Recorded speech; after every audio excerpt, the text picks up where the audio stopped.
Good morning students, कैसे हैं आप सब। उम्मीद करती हूँ आप लोग अच्छे होंगे। आज हम लोग 9th क्लास का ज्योग्राफी का पहला चैप्टर पढ़ने जा रहे हैं जिसका नाम है इंडिया साइज़ एंड लोकेशन। आप सब जानते हैं 9th क्लास में हमारी 3 एसएसटी की बुक्स जो पहले से हैं वो तो रहती हैं। इसके अलावा एक नई बुक भी ऐड हो जाती है जिसे इकोनॉमिक्स कहते हैं, तो हम उसे भी पढ़ाएंगे, इंग्लिश मीडियम और हिंदी मीडियम बोथ लैंग्वेज। ठीक है, तो अगर आप लोग चाहें तो वो भी देख सकते हैं। सबकी अलग अलग प्लेलिस्ट बना दी गई है, तो अगर आप लोग चाहें तो देखें, पढ़ें और अपने फ्रेंड्स के साथ शेयर करें अगर पसंद आए। चलिए तो इसको पढ़ना शुरू करते हैं। वीडियो का पैटर्न सेम ही रहेगा। पहले हम लोग चैप्टर को अच्छे से डिस्कस करेंगे, इंपॉर्टेंट पॉइंट्स को पढ़ेंगे और फिर क्वेश्चन आंसर्स को देखेंगे। आंसर्स मैं आपको लिख के बताऊंगी, अगर आप लोग लिखना चाहें तो लिख भी सकते हैं और अगर लर्न करना चाहें तो लर्न भी कर सकते हैं। चलिए तो पढ़ना शुरू करते हैं। जैसा कि आपको चैप्टर के नाम से ही पता चलता है, इंडिया, इंडिया माने हमारा देश भारत, साइज़ एंड लोकेशन कि इसका आकार क्या है और इसकी लोकेशन क्या है। अब देखिए, हमारा घर है, हम बता देते हैं हमारा घर इधर से लाल किले के पास है, इधर से इंडिया गेट के पास है, इधर से जामा मस्जिद के पास है ना। तो क्या हम एक लोकेशन बताते हैं पर्टिकुलर कि हमारा घर यहाँ पे है ना। या हमारे घर की, ये हमारा घर है, इसके इस तरफ एक टेंपल है, इसके इस तरफ एक मस्जिद है ना, या चर्च है या स्कूल है, जो भी फेमस प्लेस होता है हम उसको बताते हैं। अब हम अपने इंडिया को कैसे लोकेट करेंगे, हम कैसे बताएंगे कि हमारा इंडिया कहाँ है। तो उसके लिए हमें वर्ल्ड के मैप को देखना होता है। किसको देखना होता है? वर्ल्ड के मैप को। ठीक है, ये वाला जो आपका चैप्टर है ये आपका एक इंट्रोडक्शन के तौर पे है, यानी कि जो आपने 6 to 8 क्लास तक अगर अच्छे से पढ़ा है तो आपको बहुत अच्छे से समझ में आएगा ये चैप्टर, और अगर नहीं पढ़ा है तो इसे ध्यान से समझने की कोशिश कीजिए। ये एक तरह से रिविज़न है आपके लिए। अब देखिए, सबसे पहले आपको बताते हैं कि हमारे इंडिया की वर्ल्ड में लोकेशन क्या है, कहाँ पे ये स्थित है। अब क्योंकि लोकेशन की बात हो रही है तो पहले हमें जो है एक बार मैप को देखना आना चाहिए। तो पहले हम लोग इसे देख लेते हैं कि ये मैप क्या है। तो जैसा कि आप जानते हैं, हमने पिछली वीडियोज़ में इस बात पर डिस्कशन किया है, पिछली क्लास की वीडियो पे, कि जो हमारी पृथ्वी है उस पर हमने कुछ इमेजिनरी लाइंस बनाई हैं, यानी कि जो रियल में नहीं है, बस हमने दिमाग से बनाई हैं। किसने? साइंटिस्ट ने, है ना, विज्ञानदाओं ने। अब इसमें जो लाइंस है वो दो प्रकार की, एक ऐसे जो इस तरह से खड़ी खड़ी हैं और एक ऐसे जो ऐसे ऐसे लेटी लेटी हैं। ठीक है, तो आप जानते हैं जो ये लेटी लेटी लाइंस होती हैं इसको हम लोग बोलते हैं लैटिट्यूड्स, और जो खड़ी खड़ी होती है इसको हम लोग बोलते हैं लॉन्गिट्यूड। यस, याद है ना आप लोगों को। चलिए, तो अब इसके अकॉर्डिंग आपको मालूम है कि हमारे पृथ्वी को दो बराबर भागों में जो रेखा काटती है उसको हम लोग इक्विलेटरल लाइन कहते हैं। इसके ऊपर का जो एरिया होता है ये सारा आपका क्या कहलाता है? ये आपका कहलाता है नॉर्थन हेमिस्फीयर। ठीक है, और जो ये वाला है आपका, ये आपका कहलाता है साउथन हेमिस्फीयर। ठीक, और जो ये ऊपर की ये वाली लाइन आपको दिख रही है ना, ये कहलाता है नॉर्थ पोल। इसी तरह से जो ये वाली लाइन आपको दिख रही है ये कहलाता है आपका साउथ पोल। ठीक है, अब आगे बढ़ते हैं। तो यहाँ तक आपको समझ में आया। उसके बाद आपको पता है कि हमारे उसमें 5 ओशंस हैं बड़े बड़े, है ना। इसके अलावा आप ये भी जानते हैं कि 5 ओशन के अलावा यहाँ पे 7 कंटिनेंट्स हैं। कंटिनेंट्स यानी कि महाद्वीप, जो कि आपके सामने दिख रहे हैं आपको। North America, south America, Africa, Europe, Asia, है ना, ऑस्ट्रेलिया और लास्ट पे अटलांटिका। तो आपको पता है अटलांटिका में लाइफ नहीं है, यहाँ पे सिर्फ और सिर्फ सॉरी, ये हॉर्न बजाते हुए निकलते ना, बहुत डिस्टर्बेंस होता है। खैर, ये जो आपको पता है यहाँ पे ये हिस्सा जो है पूरा बर्फ़ से ढका हुआ है ना। तो ये आपको पता चल गया। अब हमें पता है हमारा देश कहाँ पे है, एशिया कंटिनेंट में है, यानी एशिया महाद्वीप में है। अब इसकी स्थिति क्या है? अब हमें इसकी स्थिति पढ़ना होती है। तो देखिए, आपकी जो स्थिति है उसको हम कैसे जानते हैं? अब हम इसकी स्थिति को जानते हैं आपके जो ये आपके लैंगिट्यूड और लॉन्गिट्यूड है इनसे। तो देखिए, अगर आप देखें तो आपकी पृथ्वी का आपके इंडिया का जो लास्ट पॉइंट है वो ये है। तो आप देख रहे हैं ये 0 से 15 के बीच में है। ठीक है, और इसका स्टार्टिंग पॉइंट जो है तो इसको आप देखेंगे कि 30 से 45 के बीच में है। ठीक है, अभी मैं आपको आपकी बुक में जो लिखा हुआ है वो भी दिखाऊंगी, पहले आप यहाँ समझ लीजिए ज़रा सा। अब हम बात करें अगर यहाँ पे लॉन्गिट्यूड्स की, तो देखिए ये आपका इस तरह से ये जाएगा। तो ये देखिए ये 60 to 90 के बीच में है। और अगर आप इधर से लें, यहाँ जो सबसे लास्ट पॉइंट है ये आप अगर देखें तो ये देखिए ये आपका 90 to 120 के बीच में है। क्लियर है? चलिए अब इसे हम थोड़ा सा जूम आउट करते हैं, आगे पढ़ते हैं। अब देखिए, जो मैंने अभी आपको समझाया कि यहाँ पे ये 0 से 15 के बीच में था, इसका मतलब था ये 8.4 डिग्री था। ठीक है, और ये आपका हमने बताया था आपको कि ये 30 to 45 के बीच में है, तो ये 37.6 था। ठीक है, उसके बाद ये हमने आपको बताया था 60 to 90 था इधर से, तो ये 68.7 डिग्री था, और ये इधर से 90 to 120 था, तो ये था आपका 97.25। ठीक है, अब आपका अगर क्वेश्चन आता है तो आप बता देंगे कि जो हमारी इंडिया है वो कितने लैंडिट्यूड से 8.4 लैंडिट्यूड से लेके 37.6 लैंडिट्यूड तक है, और अगर हम लॉन्गिट्यूड की बात करें तो 68.7 से लेके 97.25 तक है। ठीक है, यही चीज़ आपको यहाँ आ गई। इसके अलावा यहाँ आपको बता देते हैं कि ट्रॉपिक ऑफ कैंसर जो है यानी कर्क रेखा जो है, जो 23.5 में है, ये हमारे इंडिया को भी लगभग 2 बराबर भागों में बांटती है। ठीक है, इसके अलावा अगर हम बात करें अपनी साइज़ की, तो आप जानते हैं कि हमारे इंडिया का जो साइज़ है, जो साइज़ का मतलब कि इसका जो पूरा ऑल ओवर जितना एरिया है, जो ज़मीन का एरिया है, ज़मीन का हिस्सा है ना, तो वो कितना है 3.28 मिलियन स्क्वायर किलोमीटर, लगभग 3 लाख स्क्वायर किलोमीटर है। ठीक है, आगे पढ़ेंगे तो आपको पता चलेगा कि यहाँ पे जो है आपका जो ये एरिया है ये विश्व में 7वें नंबर पर है, यानी भारत से बड़े एरिया के आकार में, क्षेत्रफल के अगर हम बात करें अकॉर्डिंगली, तो भारत से बड़े 6 देश और हैं। ठीक है, तो यहाँ पे आप देख पा रहे होंगे, यहाँ देखिए ये Russia, Canada, USA, China, Brazil, Australia और इंडिया। ठीक है, तो 1 2 3 4 5 एंड 6, तो ये 6 देश ऐसे हैं जो हमारे क्षेत्रफल के अकॉर्डिंग अगर हम बात करें तो इंडिया से बड़े हैं। ठीक है, और ये आपको जो बताया गया है ये आपके 2015 वाली जो हुई थी उसके अकॉर्डिंग बताया गया है। आगे देखिए, यहाँ आपको नेक्स्ट पॉइंट दिया गया है इंडिया एंड द वर्ल्ड। अब इंडिया और वर्ल्ड के बारे में बताया गया है, तो आप जानते हैं कि हमारा इंडिया, ये देखिए ये आपको सारा बताया गया है कि कहाँ से कहाँ तक है। तो देखिए अगर हम ऐसे चौड़ाई की बात करें तो 2933 किलोमीटर से, और अगर हम ऐसे लंबाई की बात करें कश्मीर से कन्याकुमारी तक तो ये 3214 किलोमीटर है।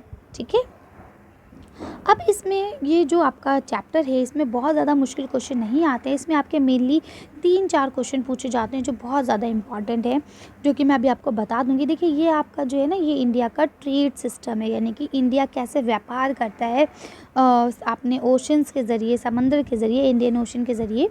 ठीक है, कैसे अलग अलग मुल्कों से व्यापार होता है इसका बाय वाटर, तो उसके बारे में यहाँ आपको बताया गया। ये आपको बहुत ज़्यादा डिटेल में जाने की भी ज़रूरत नहीं है, जब आपको ज़रूरत होगी जैसे जैसे आपकी क्लासेस अपग्रेड होंगी मैं आपको पढ़ाऊँगी। ठीक है, अब इसमें मैंने अभी आपसे कहा कि कुछ इंपॉर्टेंट क्वेश्चन है जो वो ज़रूर आते हैं पेपर में, तो उसमें सबसे पहला क्वेश्चन यही है कि इंडिया के नीबर्स कौन कौन हैं।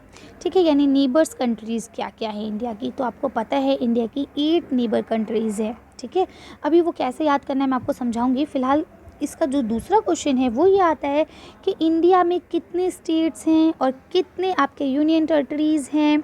ठीक है, तो आपको पता है 29 स्टेट्स हैं और 9 यूनियन टेरिटरीज़ हैं। अब देखिए बात करते हैं, यहाँ आ गया आपका इंडिया का मैप। तो देखिए इसमें जब आप लर्न करेंगे कि हमारे पड़ोसी देश कौन कौन से हैं, ठीक है, नीबर कंट्रीज़ कौन कौन सी हैं, तो उसको लर्न करने का एक तरीका ये होता है बेटा, एक लाइन से चलिए।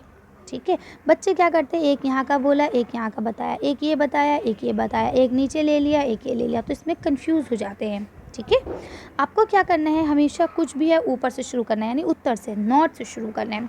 सबसे पहले आप बताएंगे अफ़गानिस्तान, पाकिस्तान, 2 इधर ले लेंगे, 3 ये लेंगे, कौन कौन सा, नेपाल, भूटान और चाइना, 2 इधर लेंगे, बांग्लादेश और म्यांमार, और सबसे लास्ट में नीचे एक आ जाएगा आपका श्रीलंका। ठीक है, तो इस तरह से आप 8 देशों के नाम बता सकते हैं। अब आपको पता है आपके कितने आपके यहाँ पे स्टेट्स हैं या यूनियन टेरिटरीज़ है, तो वो आपको यहाँ दिख रहे हैं। इसके अलावा जो इसका एक सबसे इम्पॉर्टेंट क्वेश्चन है वो ये है कि ट्रॉपिक ऑफ कैंसर जो है, यानी कि जो आपकी कर्क रेखा है, वो भारत के किन किन राज्यों को काटती हुई गुजरती है। तो देखिए आप यहाँ देख पा रहे हैं, गुजरात को काटा, ये देखिए राजस्थान को भी काटा थोड़ा सा, ये मध्य प्रदेश को काटा, फिर ये छत्तीसगढ़ को भी काटा, झारखंड को काटा, वेस्ट बंगाल को काटा, और उसके बाद अगर हम इधर आए तो त्रिपुरा और यहाँ पे मिज़ोरम को काटा। ठीक है, तो इसको आप इस तरह से कर सकते हैं। तो ये आपके वो स्टेट्स हैं हिंदुस्तान के जिनके ऊपर से कर्क रेखा गुजरती है। तो ये 3 क्वेश्चन है, इसे आप अच्छे से लर्न कर लेंगे। अक्सर यही 3 क्वेश्चन पूछे जाते हैं, इसके अलावा कोई क्वेश्चन नहीं पूछा जाता आपसे। और जो थोड़े बहुत एक्सरसाइज के क्वेश्चन है वो तो आते ही हैं, इनको तो आप रिवाइज़ करेंगे ही। तो अगर हम बात करें एक्सरसाइज की, तो इसमें सबसे पहले आपके 5 टिक मार्क हैं। उसके बाद यहाँ पे आपको शॉर्ट क्वेश्चंस दिए गए हैं 4 और 2 क्वेश्चन लॉन्ग दिए गए हैं। इन सब के आंसर मैं आपको लिख के बताने वाली हूँ। इसके अलावा यहाँ आप देख पा रहे होंगे ये मैप वर्क है। तो ये मैप वर्क आप खुद करेंगे, इसमें कोई बहुत बड़ी चीज़ नहीं है। आपके ऊपर मैप दिया गया है, उसके अकॉर्डिंगली आप बता देंगे कि इंडिया के 2 कौन-कौन से ऐसे हैं आइलैंड के ग्रुप्स हैं। तो आपको पता है कि अरेबियन सी, यानी कि जो आपका अरेबियन सी है उसमें कौन सा है, लक्षद्वीप, और जो आपका बे ऑफ बंगाल है उसमें क्या है, अंडमान निकोबार द्वीप समूह, है ना। तो आप इसको इस तरह से कर लेंगे। या आप कॉन्टिनेंट और सब कॉन्टिनेंट्स कितने हैं इंडिया के, ठीक है। ये सारी चीज़ें आप करेंगे अपने आप से, अगर आपके टीचर्स कराते हैं। अदरवाइज़ ये कॉपी में करने की नहीं होती है, ये प्रैक्टिकल वर्क है, ठीक है। चलिए, तो हम आपके क्वेश्चन आंसर्स वगैरह आपको बता देते हैं। वैसे ये चीज़ मैंने हिंदी में बताई है, अगर आप देखना चाहें तो हिंदी वाली वीडियो में देख सकते हैं। इस वीडियो में मैं इसको एक्सप्लेन नहीं करूँगी, ठीक है। इस वीडियो में मैं आपको होमवर्क के तौर पे दे रही हूँ, आप लोग इसे करेंगे। अगर कोई प्रॉब्लम होती है तो मुझसे ज़रूर पूछेंगे। इसके अलावा ये सारे क्वेश्चंस हम देखते हैं, फिर वीडियो को फिनिश करेंगे। अब देखिए यहाँ पे जो आपको शॉर्ट क्वेश्चंस दिए गए थे टिक मार्क वाले, जिसे हम कहते हैं MCQ मल्टीपल चॉइस क्वेश्चन। तो इसमें आपका पहला क्वेश्चन पूछा गया है, the tropic of cancer does not pass through, यानी कि वो कौन सा राज्य है, कौन सा स्टेट है जिसके ऊपर से आपकी कर्क रेखा नहीं गुजरती है। तो देखिए, जैसा आप जानते हैं राजस्थान, छत्तीसगढ़ और त्रिपुरा से गुजरती है, सिर्फ और सिर्फ एक उड़ीसा है जहाँ से नहीं गुजरती। तो देखिए यहाँ आपको आंसर भी दिया गया है। इसके बाद बोलते हैं the eastern most longitude of India, ठीक है। लॉन्गिट्यूड इंडिया का जो ईस्ट की तरफ का है वो कौन सा है, तो आपको पता है 97.25 ईस्ट। उसके बाद नेक्स्ट आपको क्वेश्चन दिया गया है कि उत्तरांचल प्रदेश जो है, या उत्तरांचल है, या उत्तर प्रदेश है, या बिहार है, या वेस्ट बंगाल और सिक्किम है, हैव कॉमन कंट्रीज विद। अब बताइए कि इन सब का जो बॉर्डर है वो किससे मिला हुआ है। तो आपको पता है कि इन सब का बॉर्डर जो है वो नेपाल से मिला हुआ है। इसके बाद बोला, if you instead to visit Kavaratti during your summer vacation, which one of the following union territories of India you will be going to. यानी कि अगर आप समर वेकेशन में घूमने जाना चाह रहे हैं एक अच्छे मौसम के लिए, तो आप कहाँ जाना पसंद करेंगे, कहाँ होगा, तो आपका आ जाएगा लक्षद्वीप। उसके बाद लिखा है, my friend help from a country which does not share land boundaries with India, यानी कि मेरा दोस्त एक ऐसे कंट्री में गया जहाँ की लैंड बाउंड्री जो है, यानी कि जो आपकी सीमा रेखा है वो हमारे इंडिया से नहीं जुड़ती। तो बताइए, तो आपको पता है भूटान, बांग्लादेश और नेपाल हमारे पड़ोसी देश हैं, और पड़ोसी देश उन्हें कहा जाता है जिनकी बाउंड्रीज़ हमसे टच करें, ठीक है। तो सिर्फ और सिर्फ एक ताजिकिस्तान है जिसकी बाउंड्री हमसे टच नहीं करेगी। आगे देखिए, यहाँ आपको कुछ क्वेश्चंस दिए गए हैं। क्वेश्चन आप यहाँ से नोट डाउन कर लीजिए, एक एक करके मैं आपको सबके आंसर बताऊंगी। पहला क्वेश्चन लिखा है, name the group of island lying in the Arabian Sea. Arabian Sea में कौन से आइलैंड्स हैं उनके बारे में आपको बताना है। फिर लिखा है, name the countries which are the larger than India. फिर आपको उन कंट्रीज़ का नाम बताना है जो इंडिया से बड़ी हैं, ठीक है। उसके बाद आपको यहाँ नेक्स्ट क्वेश्चन लिखा है, which island group of India lie to its south east. अब वो कौन से आइलैंड का ग्रुप है जो साउथ ईस्ट में है इंडिया के। और फिर यहाँ लिखा है, which island countries are southern neighbours, यानी कि वो कौन सी कंट्रीज़ हैं जो साउथर्न में हमारे नेबर्स हैं, हमारी पड़ोसी हैं, ठीक है। तो चलिए एक एक करके चारों के आंसर देख लेते हैं। तो देखिए, आपका पहले का आंसर है लक्षद्वीप, ठीक है। दूसरे का आपका आंसर है Russia, Canada, China, USA, Brazil and Australia. उसके बाद नेक्स्ट आपका आ जाएगा अंडमान एंड निकोबार द्वीप समूह, ठीक है। उसके बाद है मालदीव और श्रीलंका, ठीक है। तो इस तरह से आप इसे आसानी से कर लेंगे। अब अगर कोई प्रॉब्लम होती है तो आप मुझसे पूछ सकते हैं, क्योंकि ये 1 वर्ड आंसर था तो इसलिए हमने इसके आंसर को बहुत शॉर्ट में देना है ना, एक्स्ट्रा शॉर्ट क्वेश्चन है ये। अब इसके बाद करते हैं हम लॉन्ग क्वेश्चंस की बात। तो यहाँ पे आपको जो लॉन्ग क्वेश्चन में पहला क्वेश्चन यानी क्वेश्चन नंबर 3 है, वो लिखा है, the sun rise 2 hour earlier in Arunachal Pradesh. Arunachal Pradesh में सूरज जो है वो 2 घंटे पहले निकलता है as compared to Gujarat in west, Gujarat के मुकाबले जो कि वेस्ट में है। बट लेकिन the watches show the same time, लेकिन घड़ी जो है वो सेम टाइम दिखाती है। व्हाट डज दिस हैपन, ऐसा क्यों होता है। तो आप इसका आंसर यहाँ से आसानी से लिख सकते हैं कि ऐसा इस वजह से होता है क्योंकि जो आपके लॉन्गिट्यूड्स होते हैं, है ना, ये उसके ऊपर असर करने वाली चीज़ है कि लॉन्गिट्यूड्स जब एक से दूसरे स्टेप पे पहुँचते हैं तो उसके बीच में आपका लगभग 4 मिनट का डिफरेंस आ जाता है, जिसकी वजह से अगर हम दोनों के बीच गुजरात और अरुणाचल प्रदेश के बीच के अगर लॉन्गिट्यूड्स को नापें तो उसमें आपके 2 घंटे का डिफरेंस आ जाएगा।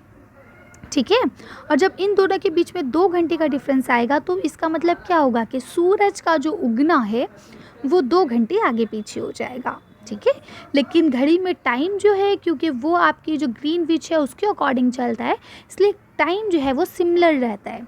ठीक है, बस सूरज का उगना और डूबना यानी कि सनराइज़ और सनसेट जो है उसमें थोड़ी सी चेंजेस आ जाती हैं। ठीक है, इसका एग्जांपल आप अपनी रियल लाइफ से ले सकते हैं। जैसे कि आप देखते हैं कि सर्दियों में जो सूरज है वो उगता देर में यानी सनराइज़ लेट होता है और सनसेट जल्दी हो जाता है।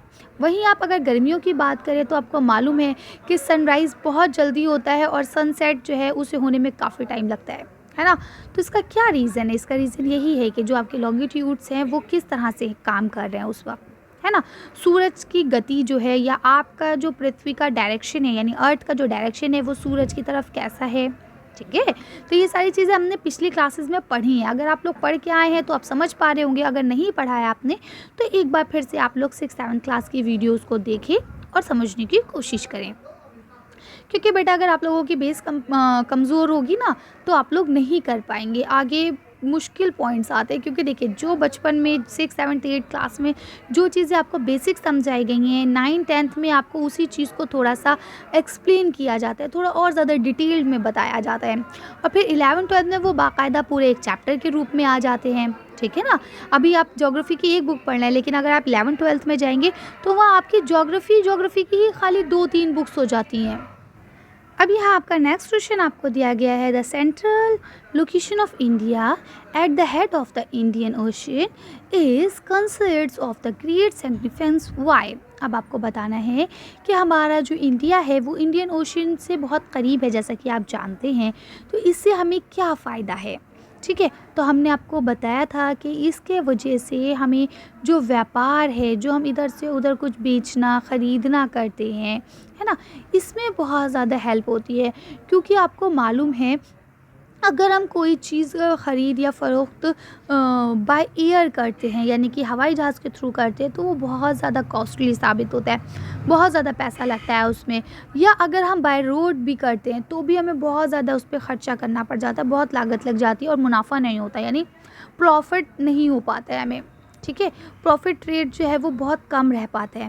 लेकिन वही अगर हम वही ट्रेड्स, वही व्यापार हम बाय वाटर करें यानी कि बाय सी करें, समंदर के ज़रिए करें अगर शिप वगैरह से, तो क्या होता है कि वो बहुत कम लागत में अधिक मुनाफा दे जाता है, यानी उससे हमें प्रॉफिट तो बहुत ज़्यादा हो जाता है लेकिन हमारे जो ख़र्च आते हैं, जो उसके ऊपर हमारे एक्सपेंसेस होते हैं वो नहीं होते ज़्यादा, समझ रहे हैं।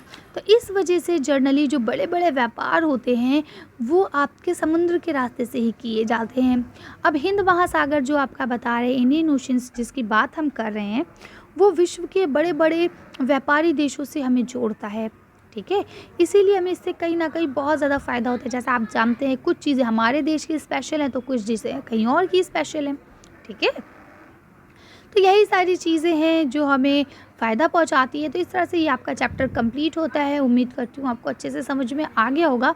अगर कोई भी कन्फ्यूजन होती है, कोई भी ऐसा पॉइंट है जो आपको समझ में नहीं आ रहा है, क्लियर नहीं है, तो आप मुझे मैसेज कर सकते हैं, कमेंट्स कर सकते हैं, मैं आपका रिप्लाई ज़रूर दूँगी। चलिए फ़िलहाल आज की वीडियो को हम यहीं ख़त्म करते हैं, मिलते हैं नेक्स्ट वीडियो में नेक्स्ट चैप्टर के साथ। तब तक ये टेक केयर, अपना सबका ख्याल रखें, आप लोग फिट रहें और घर में ही रहें तो बेहतर है, बाहर ना निकलें। लॉकडाउन तो खुल रहा है धीरे धीरे, लेकिन फिर भी अगर ज़रूरत ना हो तो बाहर ना जाएं। चलिए तो आज की वीडियो को यहीं खत्म करते हैं। आज की वीडियो में बस इतना ही। अगर आपको हमारी वीडियो पसंद आई हो तो प्लीज़ इसे लाइक और शेयर करें। अगर अभी तक आपने हमारे चैनल को सब्सक्राइब नहीं किया तो प्लीज़ मेरे चैनल को सब्सक्राइब करें। Thank you for watching.